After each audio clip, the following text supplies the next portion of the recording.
Amén. Repitan fuerte conmigo. Soy hijo del Dios Altísimo, coronado de gloria y honra. En su nombre tendré victoria. Por Jesús. Amén. Gloria al Señor. Amén. Hermanos, hoy vamos a hablar sobre la anatomía del pecado. Hoy vamos a hablar sobre la anatomía del pecado. Hay cuatro palabras en la Biblia que la interpretamos muchas veces de la misma manera, pero realmente no significa lo mismo. Y estoy hablando de pecado, de transgresión, de iniquidad y de abominación. Y sí, toda iniquidad, toda abominación y toda transgresión es pecado. Pero no todo pecado es una iniquidad, no todo pecado es una transgresión y no todo pecado es una abominación. Hay diferencias y la Biblia lo establece en su palabra y en las Escrituras, en muchos pasajes que estaremos citando algunos porque no tengo todo el tiempo para citarles todo. Y si se los cito todo, bueno, imagínense, esto sería un sermón muy cansón, ¿no? Y yo pretendo darles un estudio sencillo y al mismo tiempo intentar profundizar un poco y entendible. Estas palabras, ¿dónde las encontramos? Las encontramos en el libro especialmente de Éxodo, capítulo 34, versos 6 y 7, cuando dice, y pasando Jehová por delante de él, o sea, por delante de Moisés, proclamó Jehová, fuerte, misericordioso, piadoso, tardo para la ira y grande en misericordia, ¿y qué? Y verdad, que guarda misericordia a millares, que perdona, ¿qué cosa? Vayan contando, la iniquidad, la rebelión y el pecado, y que de ningún modo tendrá por inocente al malvado, que visita la iniquidad de los padres sobre los hijos y sobre los hijos de los hijos hasta la tercera y cuarta generación. Mira, fíjate, Dios al revelar su nombre a Moisés, lo primero que hace es utilizar estos tres términos: iniquidad, rebelión y pecado. Nosotros como cristianos, no voy a asumir ustedes, por lo menos yo, asumo que yo como cristiano por muchos años estuve pensando que todo esto era lo mismo. Primero, no tiene sentido lingüísticamente, porque sería una vana repetición.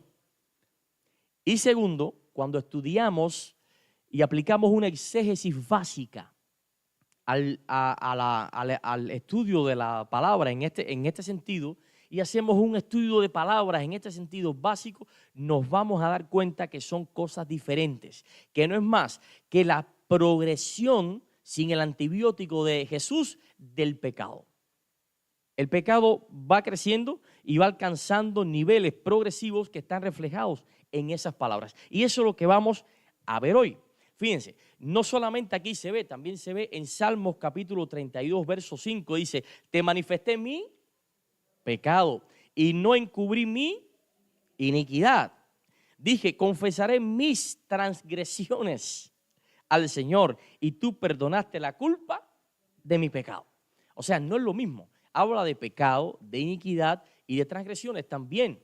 En Ezequiel capítulo 18, verso 24 dice, pero si el justo se aparta de su justicia y comete iniquidad, actuando conforme a todas las abominaciones que comete el impío, vivirá, ninguna de las obras justas que ha hecho le serán recordadas por la infidelidad que ha cometido y el pecado que ha cometido, por ellos morirá. Hoy vamos a ver la diferencia entre estas cuatro palabras, ¿ok? Vamos a ver cómo Dios usa términos diferentes para errores diferentes. Y hay consecuencias diferentes para este tipo de errores diferentes. Así que voy a empezar con una historia real. Y resulta que en 1996, un grupo de alpinistas profesionales con experiencia, o sea, no es la primera vez que van a hacer una escalada, deciden implantar un gran récord. y suben al monte Everest.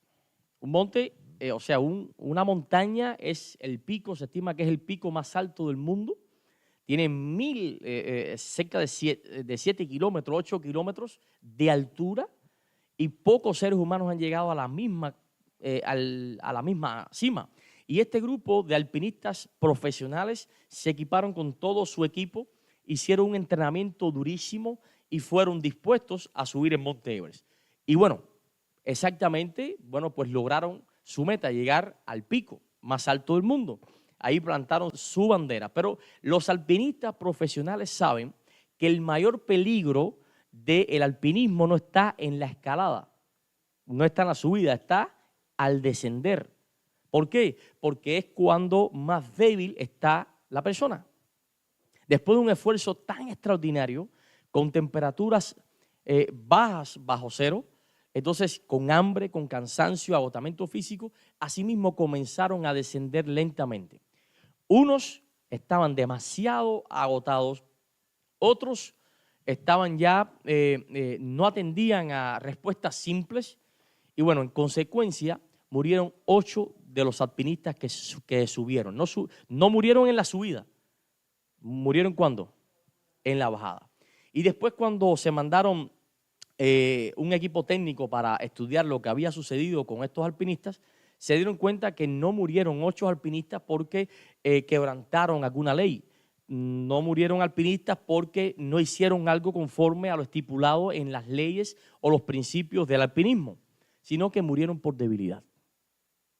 Qué interesante. Y así mismo nos pasa en nuestra vida.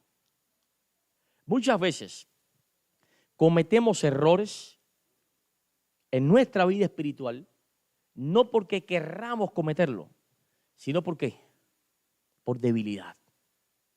Ese es el ejemplo de cuando, por ejemplo, venimos este sábado a la mañana, escuchamos un sermón poderoso, Dios nos habló al corazón, no a base de sentimentalismo, sino a base de palabra misma de Dios, y salimos resueltos a nuestras casas. ¿Para qué? Para vivir una vida conforme como Dios quiere, hacer las cosas que Dios quiere, pero de corazón. Y llegamos a la casa y llega el domingo y amanecemos orando, ponemos alabanza en el hogar, vemos una película cristiana, hacemos el culto en la familia. ¡Oh, qué lindo! El domingo estamos en victoria. Llegó el lunes, vamos al trabajo, nos llevamos una cantidad tremenda de invitaciones para la campaña. A todo el que se nos tropiece en el camino le predicamos de Cristo. Estamos en el Espíritu. Pero el martes hacemos algo y caemos.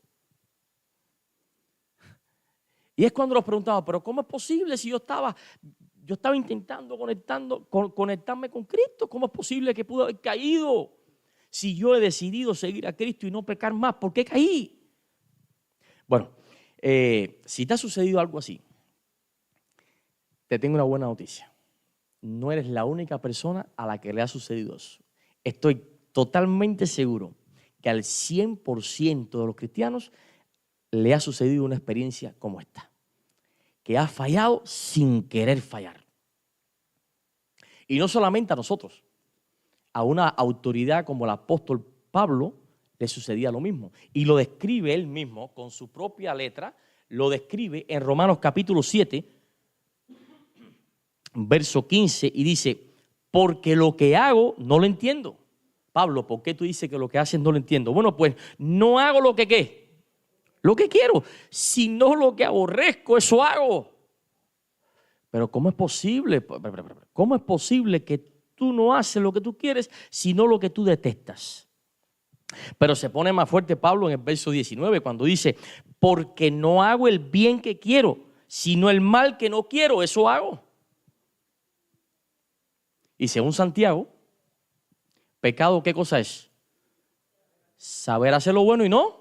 Pero ahora dice Pablo que él sabe lo que es bueno, pero no puede hacerlo. No le sale. Entonces Pablo estaba pecando. ¿Sí o no? Claro. Claro. Pablo tenía convicción de seguir a Jesucristo, pero había veces que pecaba, no porque no quería. O sea, no porque quería, sino por debilidad. Y Pablo en estos textos, cuando usted lee el libro de Romanos, es una tesis doctoral sobre lo que es el pecado, sobre lo que es la gracia y qué es la ley. Una tesis doctoral. Y Pablo presenta de manera magistral la lucha entre el bien y el mal en el cristiano. Es la persona que quiere servir a Dios, pero falla. Se hunde hasta la cadera sin querer hundirse. Dice la palabra que tenía que haber callado. Toma la decisión que tenía que haber consultado con Cristo antes. O sea, peca sin querer pecar. Y no entender esto, o no aceptar esto, o predicar otra cosa diferente, fue lo que dio al traste a un movimiento que surgió de nuestra iglesia, un movimiento de disidencia hace muchos años atrás, que decían que creían en la carne santificada. Ellos no pecaban. Ahora, con esto Pablo no está celebrando el pecado, no está justificando el pecado, sino más bien está confesando la tragedia de la lucha interna entre la naturaleza nuestra mala con la naturaleza que va creciendo dentro nuestro, que es Cristo, que es la naturaleza de Dios, la edificación del nuevo hombre, el proceso de santificación que dura 3 años, dura 5, dura 20, dura toda la vida. Y si dura toda la vida, es que toda la vida vas a estar cometiendo errores, pero desde un ángulo diferente y con un Señor diferente y con una intención diferente. Ese es el pecado en su posición más básica. Familia, ¿quién se levanta por la mañana y dice, bueno, a partir de hoy voy a levantarme por la mañana, voy a pecar todo lo que quiera, hoy sí voy a destruir mi vida? ¿Quién? Nadie. Nadie se levanta así. Nadie. Pero vivimos una vida sometida a presiones. Presiones en el hogar, presiones en la casa, presiones en la familia, en el trabajo, en la iglesia, en nuestra propia vida, con nosotros mismos, con nuestra relación. Vivimos una vida llena de presiones. Entonces, nuestros fallos también tienen que ver con el trasfondo en el que nos criamos. Tiene que ver con traumas del pasado, con traumas de nuestra niñez. Nuestras caídas tienen que ver con la manera en que nos enseñaron a concebir la vida, con nuestra cosmovisión. No podemos ignorar eso, porque entonces no seríamos seres humanos, seríamos robots, que se pone un número y responde de acuerdo a ese número. No, tenemos un trasfondo en nuestras vidas, todos tenemos experiencias y hay personas cansadas, deformadas por hábitos, con traumatismos, y en determinado momento responde a esa inclinación. Y eso sin contar la inherencia al mal que por naturaleza tenemos. No estoy justificando el pecado, lo estoy explicando. ¿De dónde sale? Somos malos por naturaleza. Entonces, por eso la importancia de conocer a Cristo, llevarle nuestro pecado, y vamos a explicar qué cosa es pecado. Sí, buscas en la Biblia y pecado según Juan es transgresión de la ley, también según Pablo es todo lo que no proviene de fe, según Santiago es hacer el bien y no hacerlo, o saber hacer el bien y no hacerlo. O sea, vas a encontrar cerca de 6 definiciones de pecado, pero hoy no vamos a hablar de las definiciones, vamos a hablar de la etimología de la palabra pecado. ¿Qué cosa es realmente pecado según la Biblia? Vamos acá al hebreo. Pecado en hebreo es shatá, que significa literalmente errar ¿dónde? Al blanco. Es la imagen de un arquero que le ponen una diana allá donde está el piano, allá, y le dan un arco con una flecha. Le dicen, tienes una sola flecha y tienes que darle ¿dónde? En el centro. Entonces el arquero viene, hace todo lo posible, cierra un ojo, abre el otro, se concentra, respira profundo y lanza. Y cuando tira, no da en el blanco. ¿Él quiso no dar en el blanco? No, él quiso dar en el blanco, pero por alguna razón no pudo, quizás por falta de entrenamiento, quizás por una distracción en ese momento, quizás por un viento que movió la flecha, quizás por, qué sé yo, una debilidad que le dio porque no almorzó. Por alguna razón, el hombre no dio al blanco. Eso es la definición de pecado en su posición más básica. Errar ¿a dónde? Al blanco. Errar al blanco. En el Nuevo Testamento tenemos como palabra pecado, tenemos en griego amartía, que significa exactamente lo mismo. Desviación, alguien que falló, ausencia del punto correcto. Ese es el pecado. O sea, Dios, Él sabe que Dios quiere que haga el bien. Él intenta hacer el bien, pero no le sale el bien completo. No le sale el bien completo, fracasa. Yo he fracasado muchas veces queriendo hacer algo bueno y me sale mal. Y he visto, caballero, yo que llevo tiempo intentando que esto salga bien y mira, lo que he cometido es un error.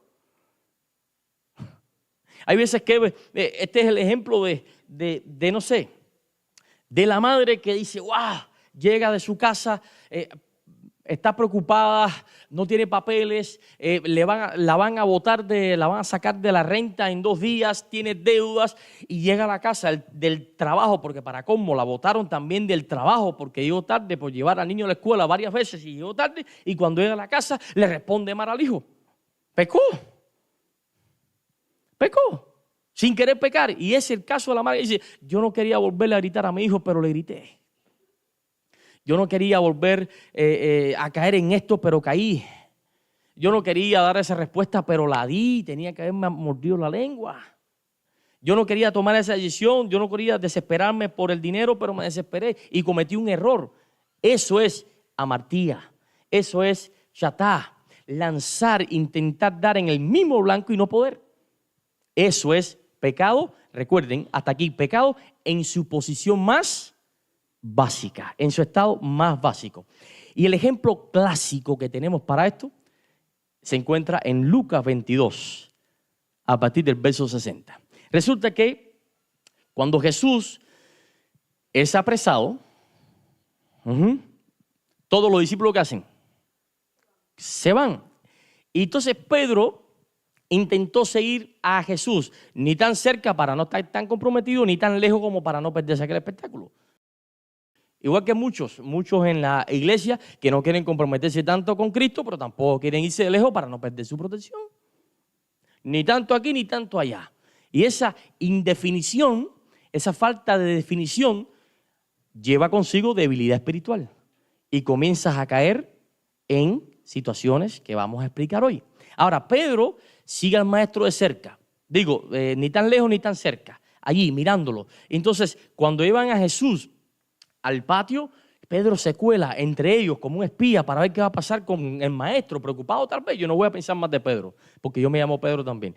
Entonces, Pedro llega ahí y automáticamente le preguntan, ¿tú eres uno de ellos? Y dice, yo, ¿estás loco? ¿Estás hablando? Y la segunda vez, oye, pero me parece, no, yo no sé ni quién es ese hombre. Y la tercera vez lo vuelve a negar. Niega a Jesús ¿cuántas veces? 3 veces. Y al negarlo la tercera canta ¿qué cosa? El gallo. Y se acuerda de la profecía que Jesús le dijo, antes que el gallo cantará cuando me niegues 3 veces.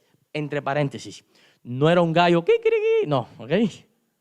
No piensen que era un gallo o un animal, no.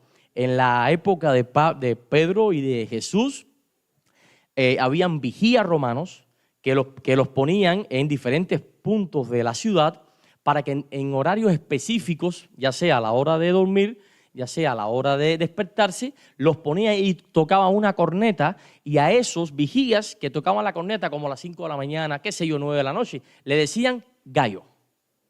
Gallo. Ellos anunciaban, son las 5 de la mañana, hay que despertarse, son las 9 de la noche. Entonces, Pedro lo niega 3 veces y toca la corneta el soldado romano y se acuerda de la profecía, y cuando mira a Cristo se entrecruzan esas miradas.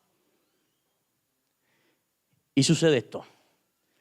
Dice que Pedro dijo, hombre, no sé qué cosa, no sé lo que dices. Y enseguida, mientras él todavía hablaba, el gallo cantó. Entonces, vuelto el Señor, miró a Pedro. Y Pedro se acordó de la palabra del Señor que le había dicho, antes que el gallo cante, me negarás 3 veces. Y Pedro, saliendo fuera, ¿qué dice? Lloró amargamente. Este es el ejemplo clásico del fracaso de un hombre que amaba a Dios. El fracaso de un hombre que no quería quedarle mal a Jesús. Este es el ejemplo clásico que pecó sin querer pecar. Simplemente mintió, cayó en pecado, erró al blanco ante una situación de mucha tensión y respondió no de acuerdo a su iniquidad, porque él planificó todas esas mentiras. No, Pedro pensó antes de entrar ahí, voy a negarlo, sí, si me pregunta, él no pensó en nada de eso. Simplemente él actuó así, ¿por qué? Porque erró al blanco, por debilidad espiritual, por presión de grupo, por temor. pecó. Pero dice que se arrepintió. Lo primero que hizo después que pecó, ¿que fue correr como Judas? No, miró a Jesús. ¿Qué haces tú cuando pecas? ¿Qué haces tú cuando pecas? Por debilidad, por presión de grupos, por presión de grupos. Después que pecas, ¿qué haces? ¿Miras a Jesús? Dice que Pedro lloró amargamente, y cuando la Biblia dice amargamente, es con mucho dolor. Amigos, después que Cristo muere, resucita, Cristo se encuentra con Pedro. Ahí va al encuentro de Pedro. Ahí va, en Juan 22 lo dice. Va al encuentro de Pedro. ¿Y qué hace con Pedro? ¿Lo amonesta? ¿Le reclama? ¿Lo castiga por el pecado que hizo, traidor? No, y hasta yo también. Oye, parece mentira que tú después de tener conmigo contra, compadre. Yo pensaba que tú eres diferente. Eso lo hago yo, que soy un malo. Pero Jesús no. Hace un tiempo atrás conocí a una hermana que me dijo que Dios le había dado el ministerio de la amonestación. Dime tú.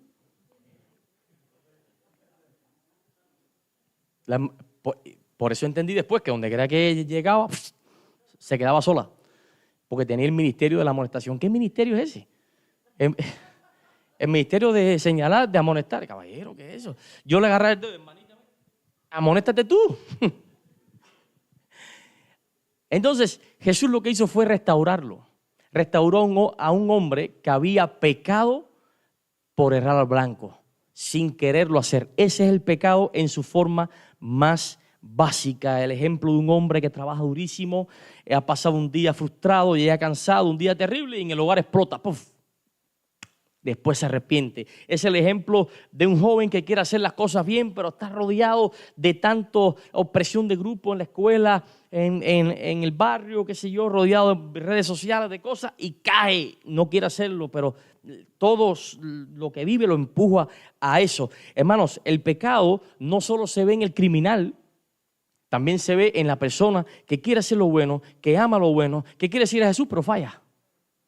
Eso también es pecado en su forma más básica. Ahora, no toda abominación empieza por abominación. Los grandes errores comienzan por cosas pequeñas. Comienzan por esas fallas por debilidad, por esos pecados sin querer pecar. Así que cuando te suceda eso, el antibiótico para eso, ¿cuál es? Ir a Jesús. Mirar a Jesús. Ahora, si no haces eso, pasas al segundo nivel, y es la transgresión. Ya una vez que pecas por debilidad, fíjate, ya aquí no es ese pecado que cometiste y no querías hacerlo, ya no es esa posición que bueno, por presión llegaste ahí, no, ya no es eso. Ahora es que transgrediste los límites a voluntad. No es sin querer, es a voluntad. ¿Y dónde lo vemos en la Biblia? Lo vemos en muchos lugares en la Biblia. Fíjate, ya esta no es la imagen de un arquero que tira intentando dar en el blanco, pero no da. Esto es una gente que no tira al blanco porque no quiere tirar al blanco. Ya, se le puso un límite y él, conociendo que ese era el límite, lo sobrepasó. Eso se llama transgresión. Es el pecado en su segunda etapa. Cuando no se va a Cristo en la primera etapa. Cuando ya te encariñas con la primera etapa. Entonces pasas a la segunda, a la transgresión. Es cuando la persona sabe que no debe meterse en una página, pero espera a quedarse solo, se mete en el cuarto y se mete en la página. Fíjate, no fue que salió un anuncio y no. Es que ya lo planificaste. Sabías que no te tenías que meter ahí, pero esperaste el momento para quedarte solo y entraste en la página. ¿Eso fue por debilidad o fue por decisión? La transgresión lleva decisión. Usted decide hacerlo. Es el ejemplo, por ejemplo, cuando una persona alimenta un resentimiento de manera consciente. Entonces, no es un dolor que, wow, me hizo esto o me dijo aquello y pasa. No, la persona sabe que está siendo herida. La persona no quiere cerrar la herida. Entonces, habla, medita, alimenta eso y sabe que Dios le está hablando al corazón, pero se cierra la voz de Dios y prefiere seguir con ese resentimiento. Eso es transgresión, está yendo más allá del límite que Dios puso. ¿Ok? Entonces, es el ejemplo de un niño que está corriendo en la casa, ¡pah! Y sin querer choca. Choca con un búcaro y lo rompe. ¿Eso qué cosa es? Llevándolo al terreno espiritual. Eso es una ejemplificación del pecado por debilidad. Él no quiso romper el búcaro, ¿ok? Pero la madre le dice, mira, voy a poner un búcaro nuevo, por ahí no corras otra vez, ¿ok? Porque puede romper el búcaro. Él vigila a la madre se va a fregar y cuando vigila a la madre, le hace con el pie al búcaro, ¡pram! Y lo rompe. Eso es transgresión. Ya eso es rebeldía. Ya ese es el pecado en su estado siguiente, en su nivel más bajo, o en el otro nivel más bajo. Por eso tenemos que tener cuidado, aplicar el antibiótico desde el principio, que es Jesucristo. Porque si no, vamos a caer bien abajo. Y Oseas lo dice de una manera espectacular. Bueno, transgresión en hebreo es pechá, que significa rebelarse, violar deliberadamente un límite conocido. Dice Oseas capítulo 8, verso 1.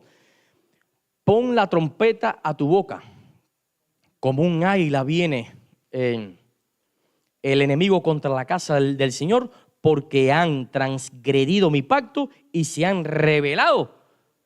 O sea, Dios estima la transgresión como una rebeldía, porque puso límites.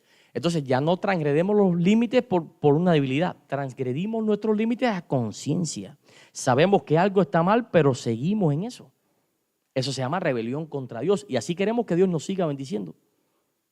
Así queremos tener paz en nuestro corazón. Dios no te va a dejar tranquilo si estás ahí. Te va a martillar en tu conciencia porque quiere salvarte, hijo. Entonces, el ejemplo clásico para un transgresor es Saúl. Saúl en el primer libro de Samuel, capítulo 15, vemos que Dios le había dado la palabra específica de que se enfrentara a los amalecitas y que no dejara títere con cabeza, que matara a todo el mundo y todo ganado y todo. Saúl fue allá, peleó contra los amalecitas, Dios le dio la victoria, o sea, Dios cumplió su parte, pero cuando le toca cumplir la parte al rey Saúl, ¿qué es lo que sucede? No, el hombre deja al rey Agar vivo. Y cuando vio las vacas, dijo, no, como esto es un desperdicio. Se lleva todo el ganado, el más lindo, el más gordo. Dios le había dicho hasta aquí, pero la conciencia dijo, no, yo voy hasta allá. ¿Okay? Y cuando llega, Samuel lo espera y dice, ¿y esto qué cosa es? No, que Dios no te dijo. Sí, me dijo, pero mira. Entonces intenta espiritualizar la situación. Lo típico de alguien que sabe que está pecando, pero intenta espiritualizar su posición. Porque está en rebeldía contra Dios, intenta justificar, intenta esconderse, intenta buscar la manera de convencer a Dios. Entonces, automáticamente, ¿cuál fue el designio divino? Perdió reino. ¿Se dan cuenta con qué estamos jugando? ¿Te das cuenta cuántas bendiciones tú puedes estar perdiendo hoy insistiendo en una transgresión deliberada? Tú puedes hacer lo que tú quieras. Insiste en lo que estás haciendo, pero te costará la unción. Te costará la autoridad espiritual. Y hay un texto en 1 Samuel 15, 22, que dice, ¿acaso el Señor se complace, le dice Samuel a Saúl, en los holocaustos y sacrificios como en obedecer la voz del Señor? He aquí que obedecer es mejor. Esto es para hacer otro sermón, ¿ok? ¿Acaso Dios se complace con un culto aquí espectacular? Un servicio como Dios manda o como creemos que Dios manda y que estemos entre nosotros pidiéndonos la cabeza. Estemos viviendo vidas dobles. Aquí somos los más encorbatados, las de las sayas por el tobillo y afuera se nos olvida Jesús. ¿O tenemos una doble vida practicando un mismo pecado cada día? No, Dios no se complace en lo que se hace así. Ofrézcale el sacrificio que le ofrezcas. Dios se complace en tu obediencia, en cómo le sirves, en cómo lo buscas, en la sinceridad de tu corazón, en que te apartes del mal. Saúl se equivocó y no fue por olvido y le costó el reino. Pedro pecó por debilidad, no porque quiso, y fue a Jesús y le costó la restauración. O sea, fue restaurado. ¿Te das cuenta la diferencia entre pecar deliberadamente y pecar por debilidad? Hay una diferencia enorme. Ahora, el nivel de gravedad aquí es totalmente diferente, ¿ok? Ahora, no significa que el pecado en su posición más básica es insignificante y es pequeño. No, esa es la madre de todo mal después. Por eso hay que ir a Jesús. Ahora, si estás en este punto, escúchame, ve a Jesús rápido. Ahora mismo haz una oración mental. Padre, perdóname, dame fuerzas para salir de esta transgresión. Yo no quiero volver a cometer el mismo pecado. Ayúdame. Porque si no vas a Jesús, si no rectificas tu camino en Cristo, pasas al otro nivel que es más abajo, llamado iniquidad. Ya la iniquidad, la palabra en hebreo es abón. Abón significa, viene de la raíz de una palabra que significa torcer, distorsionar, curvar hacia el lado equivocado. O sea, si pecar era arar al blanco por equivocación o por lo que sea, entonces iniquidad es transgredir deliberadamente una norma o una línea puesta por Dios, entonces ya la iniquidad tiene que ver con un carácter torcido. Ya eso que estás practicando deliberadamente está enviando un reformateo en tu cerebro y está calando en tu carácter. Entonces ya te conviertes en una persona diferente. Diferente. No es lo mismo mentir un día por presión que vivir mintiendo. Eso te hace una persona como mentirosa. No es lo mismo tener una debilidad. Voy a hablar lo que estamos viviendo. Tener una debilidad sexual un día y arrepentirte, wow, que tener una doble vida con otra pareja por 5 o 6 años, eso te convierte en ¿qué? En un adúltero. En una persona infiel, poco confiable. No es lo mismo estar en contra de algo un día porque, bueno, lo sientes así, que todo lo que se haga te parezca mal. Eso tuerce constantemente, totalmente, la esencia de quién eres. Eso se llama iniquidad. Te convierte en alguien inicuo. ¿Por qué? Porque tu carácter está distorsionado. ¿Ok? El patrón del error se repite tanto que comienza a formatear la mente. ¿Ok? Y ejemplos que puedo traerles cuando la persona mintió una vez y siguió mintiendo y se hace un mentiroso. El padre que un día le llamó la atención a su hijo y reventó porque tuvo un día malo, pero esa conducta la repitió y ya establece como norma de conducta sus ofensas, sus agresiones verbales, sus agresiones físicas en muchos casos. Entonces, cuando le dices algo, dice, no, yo soy así, no voy a cambiar, así nací, así me criaron, ya a esta edad no cambio. Eso es inicuo. Ser una persona inicua. No estás dispuesto a cambiar tu error de carácter, te puede convertir en una persona inicua. Porque es un patrón que estás repitiendo y que formatea tu manera de actuar. Si estás en este punto, ve a Cristo. Ve a Cristo. Fíjate, el pecado es ir por debilidad, más allá de la cerca, pero regresar.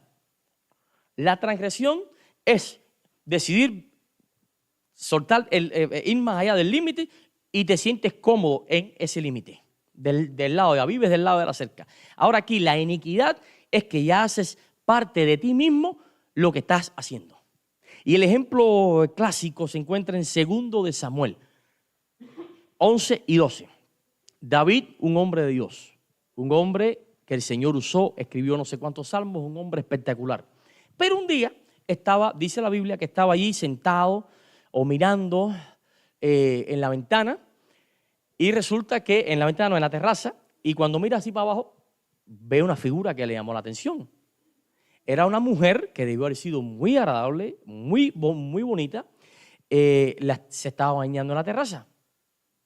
Y a él le llamó la atención. Ahí empezó su pecado en su base, en su condición más básica. O sea, pecó por debilidad. Y es pecado igual, pero bueno, no quiso hacerlo. Pero entonces, me imagino, habrá pedido perdón, no sé cuánto, pero después no le salía esa mujer de la cabeza. Y transgredió el límite de Dios y la mandó a buscar. ¿Eso cómo se llama? transgresión. Se convirtió en un transgresor y agarró y tuvo relaciones con ella, al punto que tuvo un hijo. Mató a su esposo. Oye, ¿qué cosa tan baja? Envió la pena de muerte con el mismo hombre. Oye, un hombre de su confianza.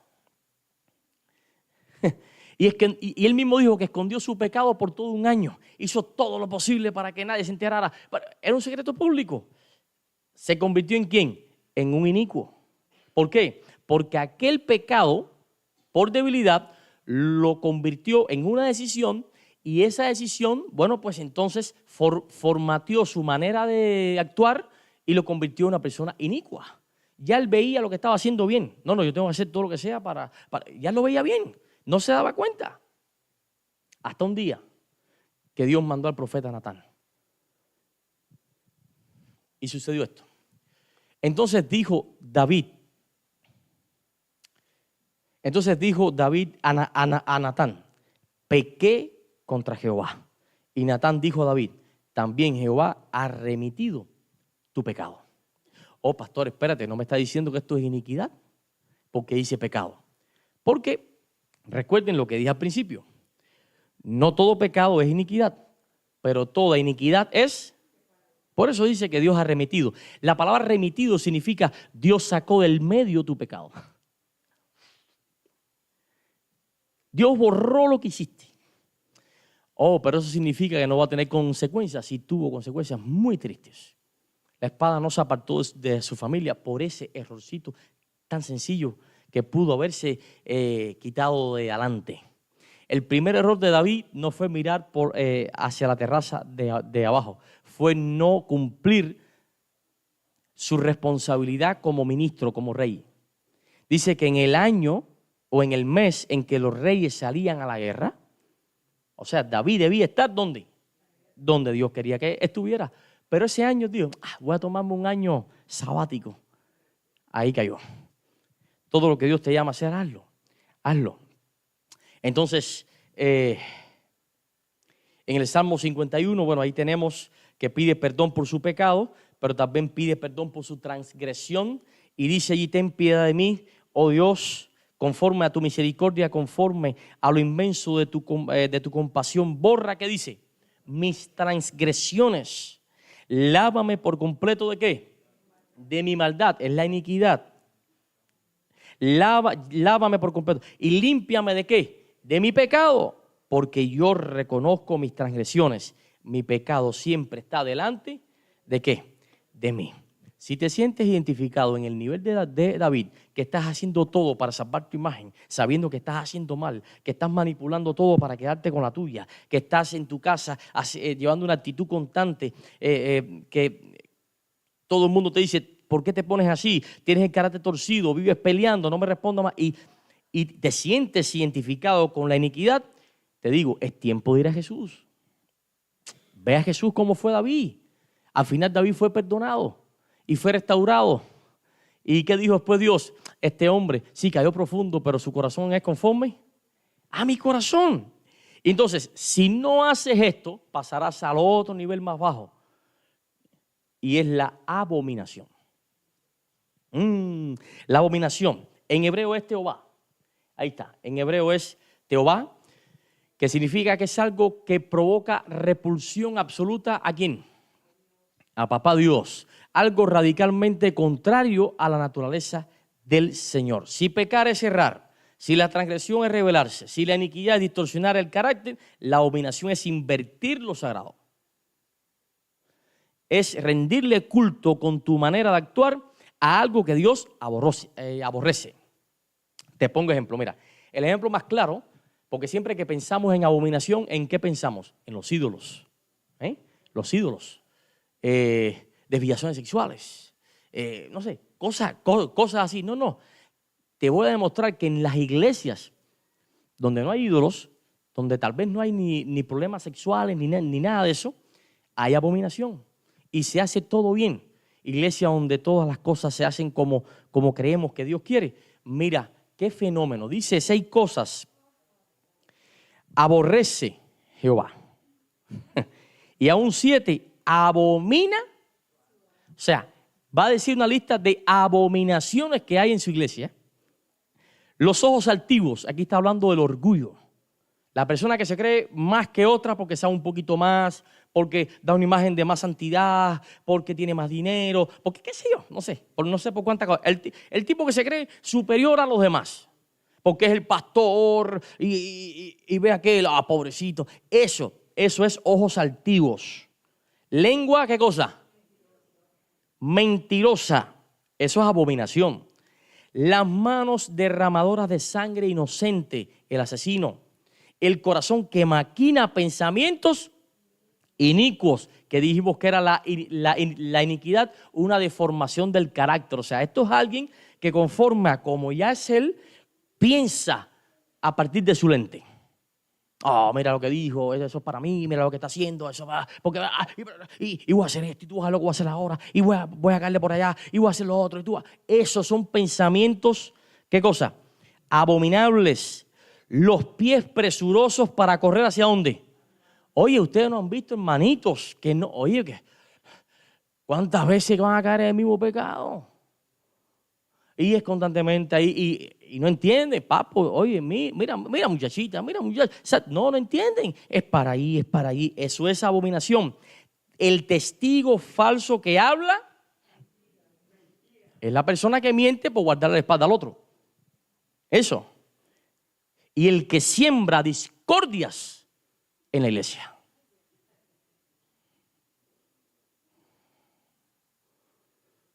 A mí esto me da un dolor en mi corazón. Yo hoy por la mañana estaba tan triste allá atrás,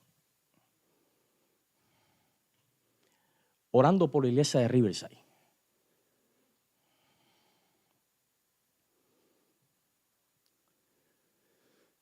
No podemos jalar cada uno para su mano. Eso se llama abominación. No podemos vernos como enemigos. Eso se llama abominación.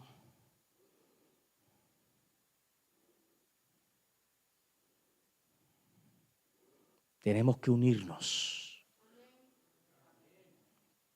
Y después queremos que se bauticen 200 gente. ¿De qué forma? ¿De qué forma? No seamos hipócritas, familia. A Dios no lo engañas. Todo lo que el hombre siembre,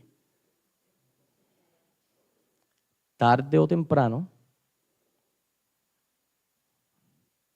vamos a recoger lo que hemos sembrado.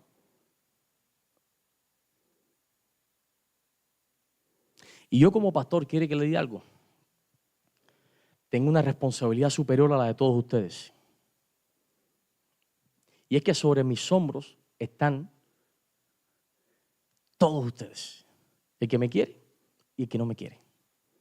Por eso diario oro por el que me quiere y oro por el que yo sé que no me quiere. Porque quiero verlos a todos en el reino de los cielos.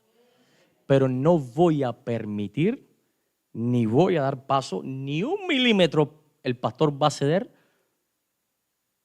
en algo que puede estar provocando división. ¿Oyeron? Interprete la iglesia como lo interprete. Mi posición es procurar que este lugar sea un espacio seguro para todo el que entre por esa puerta. Un espacio seguro emocionalmente, que no se sienta marginado, que no sienta que hay 2 o 3 grupos acá. Esa es mi posición. No voy a darle espacio ni un milímetro al enemigo entre nosotros. ¿Por qué? Porque es abominación. O sea, no solamente la idolatría es abominación. Este es el ejemplo de alguien que viene aquí, que es muy cristiano y en su casa es un demonio. Eso es abominación. Ese es el ejemplo que sabe que la Biblia dice no a esto y lo defiende. Hay muchas iglesias donde ya el liberalismo se ha colado tanto que van en contra de cosas que la Biblia dice que no se puede hacer. La Biblia creó a Adán y a Eva, no creó a 2 Adán ni a 2 Eva. Y hay muchos de nuestro pueblo que defienden lo contrario. Eso se llama ¿cómo? ¿Cómo? ¿Lo dijeron ustedes? Entonces, ¿hasta cuándo vamos a seguir metiendo abominaciones en la iglesia? En la familia. predicando de santidad y llamamos a lo bueno malo y a lo malo bueno. Es el ejemplo de alguien que defiende una tradición humana como si fuera un mandamiento de Dios, al punto de ofender a cualquiera que piense diferente. Eso se llama abominación. Cuando ponemos la religión por encima de Dios, eso se llama abominación. Cuando creemos que otros de otras religiones están perdidos porque no tienen el mensaje que tenemos nosotros, se llama abominación, porque la gracia de Dios también es para ellos. Ojos altivos, es un orgullo doctrinal tremendo. Hace poco estuve en una iglesia que fue terrible. Hermanos que pensaban que por no ser adventistas los otros se iban a perder. ¿Ustedes saben lo que es eso? Eso no lo enseñamos ni nosotros como iglesia. ¿Quién dijo que para salvarte tienes que ser adventista? O pentecostal o metodista. Para salvarte tienes que ser discípulo de Jesús. ¿Sabes cuántos adventistas se van a perder? No sé cuánto, pero me imagino que unos cuantos. Porque estamos bautizando adventistas y no discípulos de Cristo. Estamos bautizando seguidores de otros y no seguidores de Jesús. Eso es abominación. No me sigan a mí, sigan a Jesús. No me hagan caso. Se lo digo a los que vienen los martes a los estudios, que de hecho invito a toda la iglesia. Los martes vamos a estudiar Biblia y hagan sus preguntas. Estamos allí atendiendo temas que normalmente en un púlpito no se predica, enseñando lo que creemos, nuestra verdad. Vengan martes 6:45. Señores, pongamos los pies en la tierra, Cristo está viniendo. Ya no juguemos más a ser cristianos, seamos cristianos de verdad. O si no, bueno, toma una decisión, pero métete con Cristo. Porque entonces dice la misma palabra, y ya con esto voy a terminar. Dice Proverbios 15:8, el sacrificio de los impíos es abominable o abominación a Jehová. El sacrificio, o sea, todo lo correcto, el culto de gente impía es abominación a Jehová. Mas la oración de los rectos es que goza, su gozo. Dice Proverbios 17:15, el que justifica al impío, o sea, el que justifica a aquel que no actuó bien porque es su amiga, porque es su amigo, porque su papá es su hijo, el que lo justifica, y el que condena al justo, ambos son igualmente abominación. ¿A quién? A Jehová. Y el ejemplo clásico está en Segunda de Reyes capítulo 21. Ahí tenemos un rey, el peor rey que tuvo Israel, Manasés. Dice la Biblia que como él, no hubo alguien peor que él antes de él. No hubo uno. Ese hombre metió la abominación, pero de verdad en su máxima expresión. Pasó a sus hijos, quemó a sus hijos en el fuego a dioses falsos. Metió idolatría dentro de la casa de Dios. Hizo cultos a dioses falsos en el templo. Ese hombre acabó. Hizo maldad hasta más no poder y por encima arrastró a un pueblo a que hiciera lo mismo que él. Increíble. Increíble. Estaba perdido, claro. Estaba viendo vidas perdidas y cayó al nivel más bajo. Porque hay un quinto nivel. Dijimos que el primero era pecado. El segundo, transgresión. Y sigues más para abajo si no te encuentras con Cristo. Iniquidad. Y sigues más para abajo, abominación. Y hay uno más para abajo todavía que es lo más profundo, lo más bajo. ¿Alguien se lo imagina? Lo que estuvieron en la clase el martes, que no lo digan. ¿Alguien se imagina cuál es? A ver, les ayudo. El pecado es fallar por debilidad. La transgresión, pasar los límites intencionalmente. No se arrepintió. Después cayó más bajo. Y vino la iniquidad, que es una transformación del carácter hacia el mal. Después cayó más bajo. Y vino la abominación, que es formalizar ya el pecado. Y si la persona no entiende, entonces va a ir al otro nivel, que es el más bajo. Va a chocar con la gracia de Dios. Esto no cabe en la mente humana. Estoy seguro que todos pensaron otra cosa peor que la abominación. No hay error tan grande que la gracia de Dios no pueda cubrirlo. Dice Segundo de Reyes que Manasés, que era lo peor de todos los reyes de la Biblia, se arrepintió. Entonces imagina un rey asesino, idólatra. abominable todo lo que hizo. Cuando llegó al nivel más bajo, siguió más abajo, y lo que había abajo, ¿qué era? La gracia de Cristo. Y dice: Dios, perdóname, Dios. He acabado con mi vida, he destrozado todo, he hecho a tu pueblo maldad, Dios mío. ¿Qué puedo hacer con mi vida? Y Dios le dijo: tranquilo, hijo, yo estoy aquí abajo porque no vas a caer tan profundo, más allá donde mi gracia no pueda alcanzarte, donde mi perdón no pueda abrazarte. Y ahí lo agarra con su mano y perdona su pecado, perdona su transgresión, perdona su iniquidad y perdona su abominación.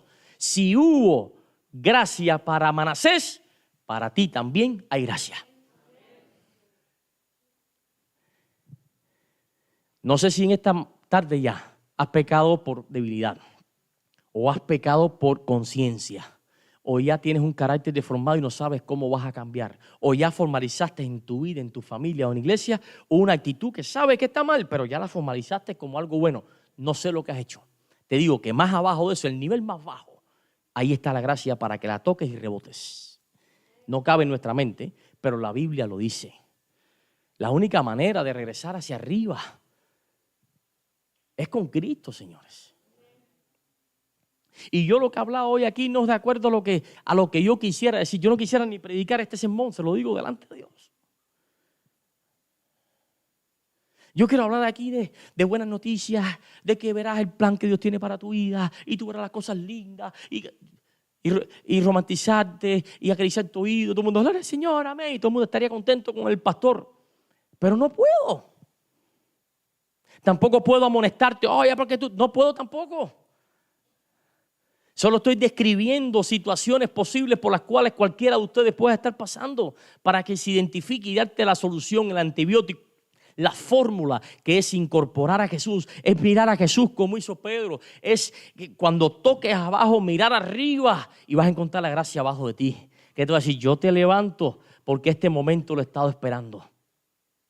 Hermanos míos, de nada sirve aprendernos una serie de conceptos si este sermón no lo vamos a aplicar a nuestra vida. Yo me iría muy triste, muy consternado si aprendiste muchas definiciones hoy, pero de nada sirve qué cosa es saber pecado, transgresión, no sé, iniquidad, qué sé yo, si al final, después de este mensaje, seguimos igual. ¿De qué sirvió un mensaje? ¿De qué sirve cada mensaje cada sábado si al final el sábado que viene seguimos mirándonos las caras sintiendo lo mismo? Seguimos practicando las mismas cosas que se nos ha cuestionado, ya sea en casa, en iglesia, en el trabajo, donde quiera. Tienes que cambiar en tu familia, tienes que cambiar en la iglesia, tienes que cambiar con tu relación, con tus amigos, tienes que cambiar. No podemos seguir así. Tú nunca caerás, es cierto, más bajo que la gracia de Dios, pero tienes que rendirte. Tienes que decir: está bueno ya de este orgullo estúpido, este orgullo inútil, y voy a tumbar todo esto. Y voy a rendirme a tus pies. Ayúdame, Señor, a tragarme al pastor que no me pasa de aquí. Señor, aunque no lo ame de corazón, ayúdame a soportarlo al menos. Ayúdame a entenderlo. Si yo fuera pastor, quisiera. Bueno, pues orara por mis ovejas. Voy a orar por el pastor. Pídele a Dios que te dé fuerza para salir del pecado en el que estás. Pídele a Dios que te dé fuerza para reconocer dónde estás. Pídele a Dios que te dé convicción, fe, fortaleza para superar la iniquidad que estás practicando, la transgresión que has incorporado a tu vida, y te aseguro que tu vida va a cambiar. ¿Ok?